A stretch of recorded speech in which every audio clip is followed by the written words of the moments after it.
ಶುಭೋದಯ, ನಮಸ್ಕಾರ. Welcome to YoYo Kannada. ಬನ್ನೀಗ ನೋಡೋಣ ಈ ದಿನದ ರಾಶಿ ಫಲಗಳನ್ನ. ಮೊದಲಿಗೆ ಮೇಷರಾಶಿ. ಮೇಷರಾಶಿಯಲ್ಲಿರುವವರು ಈ ದಿನ ಉತ್ತಮ ದಿನವಾಗಿದ್ದು ಆಹಾರದ ಕಡೆ ಸ್ವಲ್ಪ ಜಾಗ್ರತೆ ವಹಿಸಬೇಕು. ಧನ ಲಾಭ ಇದೆ. ಪಾಲುದಾರಿಕೆಯಿಂದ ಕೂಡ ಲಾಭ ಇರುತ್ತದೆ. ತೀರ್ಥಯಾತ್ರಾ ಸ್ಥಳಗಳಿಗೆ ಪ್ರಯಾಣ ಕೈಗೊಳ್ಳುವ ಸಾಧ್ಯತೆಗಳಿವೆ. ಅಂತಹ ಪ್ರಯಾಣಗಳು ನಿಮಗೆ ಹಿತವನ್ನ ನೀಡುತ್ತವೆ. ಈ ದಿನ ವಿದ್ಯಾರ್ಥಿಗಳಿಗೆ ಮಿಶ್ರ ಫಲಿತಾಂಶ ಪಡೆಯುವಂತಹ ಸಾಧ್ಯತೆಗಳಿವೆ. ವೃಷಭ ರಾಶಿ. ಅಸಾಧಾರಣ ಲಾಭದಾಯಕ ದಿನ. ನೀವೆಲ್ಲರೂ ಕೆಲವು ಲೌಕಿಕ ಸುಖಗಳು ಮತ್ತು ಸೌಕರ್ಯಗಳನ್ನ ಅನುಭವಿಸುವ ಸಾಧ್ಯತೆಗಳಿದೆ. ಹಣದ ಸುಗಮ ಒಳಹರಿವು ನಿಮ್ಮ ಹಣಕಾಸಿನ ಬಿಕ್ಕಟ್ಟನ್ನ ನಿವಾರಿಸುವಲ್ಲಿ ಸಹಾಯ ಮಾಡುತ್ತೆ. ಮಿಥುನ ರಾಶಿ. ಪ್ರಣಯ ಸಂಬಂಧಗಳಿಗೆ ಇದು ಆಹ್ಲಾದಕರ ದಿನ.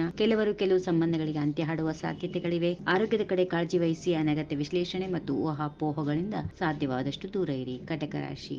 ಸಂಬಳ ಪಡೆಯುವ ಜನರು ಹಲವಾರು ಅಧಿಕೃತ ಪ್ರಯಾಣಗಳನ್ನ ಕೈಗೊಳ್ಳಬೇಕಾಗುತ್ತೆ. ಕೆಲವರಿಗೆ ಸ್ಥಳ ಬದಲಾವಣೆ ಅಥವಾ ಉದ್ಯೋಗದ ವರ್ಗಾವಣೆ ಕೂಡ ಸಾಧ್ಯತೆ ಇದೆ. ಕೌಟುಂಬಿಕ ಮತ್ತು ವೈವಾಹಿಕ ಜೀವನವು ಆಹ್ಲಾದಕರವಾಗಿರುತ್ತದೆ. ಸಿಂಹ ರಾಶಿ. ಹಿರಿಯ ಅಧಿಕಾರಿಗಳೊಂದಿಗೆ ಸಾಮರಸ್ಯವನ್ನ ಕಾಪಾಡಿಕೊಂಡ್ರೆ ಉತ್ತಮವಾಗಿ ಕಾರ್ಯನಿರ್ವಹಿಸುತ್ತೀರಿ. ಹಣ ಸಂಬಂಧಿತ ಸಮಸ್ಯೆಗಳು ಪರಿಹಾರವಾಗುತ್ತವೆ. ಹೊಸ ಆದಾಯದ ಮೂಲಗಳು ಗೋಚರವಾಗುತ್ತವೆ. ತುಲಾ ರಾಶಿ. ವ್ಯಾಪಾರಿಗಳು ಈ ದಿನ ಸರಾಸರಿ ಲಾಭ ಗಳಿಸುವ ಸಾಧ್ಯತೆಗಳಿವೆ. ಆದರೆ ಕಳೆದ ಕೆಲವು ದಿನಗಳ ವ್ಯಾಪಾರ ವಿಸ್ತರಣೆಯು ಕೆಲವು ಅತ್ಯುತ್ತಮ ಮತ್ತು ಹಠಾತ್ ಅವಕಾಶಗಳನ್ನು ನೀಡುವಂತಹದ್ದು. ಹೊಸ ಯೋಜನೆಗಳನ್ನು ಸೇರಿಸಿಕೊಳ್ಳಬಹುದು. ವೃಶ್ಚಿಕ ರಾಶಿ.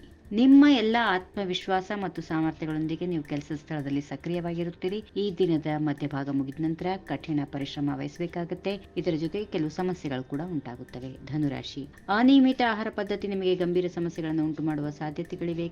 ಆರೋಗ್ಯದ ಕಡೆ ಕಾಳಜಿ ವಹಿಸಿ. ವಾಹನವನ್ನ ಖರೀದಿ ಮಾಡಬಹುದು. ಅನಿರೀಕ್ಷಿತ ವಿತ್ತೀಯ ಲಾಭ ನಿಮ್ಮ ಹಣಕಾಸಿನ ಸ್ಥಿತಿಯನ್ನ ಗಮನಾರ್ಹವಾಗಿ ಸುಧಾರಿಸುತ್ತದೆ. ಮಕರ ರಾಶಿ. ಜೀವನ ಸಂಗಾತಿಯೊಂದಿಗೆ ನೀವು ಸಾಮರಸ್ಯವನ್ನ ಕಾಪಾಡಿಕೊಳ್ಳುತ್ತೀರಿ. ಸಂಗಾತಿಯೊಂದಿಗೆ ಮತ್ತು ಹಳೆಯರೊಂದಿಗೆ ವ್ಯವಹರಿಸುವಾಗ ಅಹಂ ಮತ್ತು ಕೋಪದ ಮೇಲೆ ನಿಯಂತ್ರಣ ಇಟ್ಟುಕೊಳ್ಳಿ. ತೀರ್ಥಯಾತ್ರಾ ಸ್ಥಳಕ್ಕೆ ಪ್ರಯಾಣ ಬೆಳೆಸಬಹುದು. ಕುಂಭರಾಶಿ. ಪ್ರೀತಿಯಲ್ಲಿ ಇರುವವರು ಈ ದಿನ ಉತ್ತಮವಾಗಿ ಕಾರ್ಯನಿರ್ವಹಿಸುತ್ತಾರೆ. ಈ ತಿಂಗಳು ವಿದ್ಯಾರ್ಥಿಗಳು ಕೆಲವು ಹೆಚ್ಚುವರಿ ಪ್ರಯತ್ನಗಳನ್ನು ಮಾಡಬೇಕಾಗುತ್ತೆ. ಕುಟುಂಬ ಸದಸ್ಯರೊಂದಿಗೆ ಶುಭ ಸಮಾರಂಭದಲ್ಲಿ ಭಾಗವಹಿಸುತ್ತೀರಿ. ಇನ್ನು ಕೊನೆಯದಾಗಿ ಮೀನರಾಶಿ. ನಿಮ್ಮ ಪ್ರಭಾವ ಕೆಲಸ ಸ್ಥಳದಲ್ಲಿ ಅನೇಕ ಪಟ್ಟು ಹೆಚ್ಚಾಗುತ್ತೆ. ಕೆಲವರು ನಿಮ್ಮ ನಿವಾಸ ಅಥವಾ ಕಚೇರಿಯನ್ನು ಬದಲಾಯಿಸುವ ಸಾಧ್ಯತೆಗಳಿವೆ. ಸಲಹೆಗಾರರ ಆಲೋಚನೆಗಳನ್ನು ನೀವು ಕಾರ್ಯಗತಗೊಳಿಸುತ್ತೀರಿ.